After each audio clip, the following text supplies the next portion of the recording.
8 ایون در روز سوم عید قربان کارمندان پلیس در شهر مسکو علیه شهروندان کشورهای آسیای مرکزی یک رید سخت گذرانیدند. این مهاجران در یک خوابگاه در حدود یک از جایهای تعلق داشته به وزارت مدافعه روسیه زندگی می‌کردند.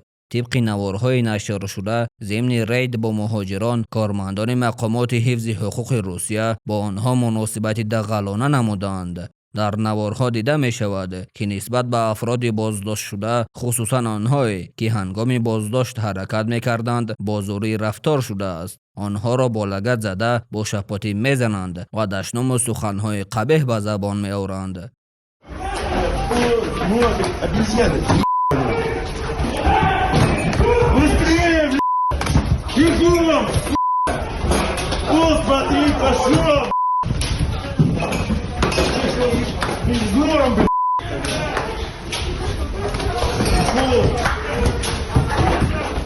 با اطلاع منبع‌ها 2 نفر از مهاجران مورد زورآوری قرار گرفته شهروندان تاجیکستان بودند. اما مانند حالتهای گذشته، حکومت تاجیکستان در برابر چنین رفتارهای غیرقانونی و بی‌رحمانه خاموشند و تا حال هیچ گونه اظهارات یا واکنش نکردند. ولی مقامات ازبکستان نسبت به چنین حادثه ها واکنشی واضح نشان داد و از حقوق شهروندانش حمایت کرد. گفته می شود که در مجموع 5 یا 6 نفر را دستگیر کردند. در بعضی از حجتهای آنها گویا مشکلی دیده شده است. آژانس مهاجرتی که در نزد حکومت ازبکستان فعالیت میکند با این خبرها که در وقت رید نسبت شهروندان خارجی از جمله شهروندان ازبکستان از زور استفاده شده است جواب داد. این نهاد گفت با زیاد شدن توجه حکومت روسیه و صاحبکاران کلان به جلب مهاجران ازبکستان برای کار، چنین رفتار بد و دغلانه بعضی کارمندان پلیس تشویش آور و ناامید کننده است.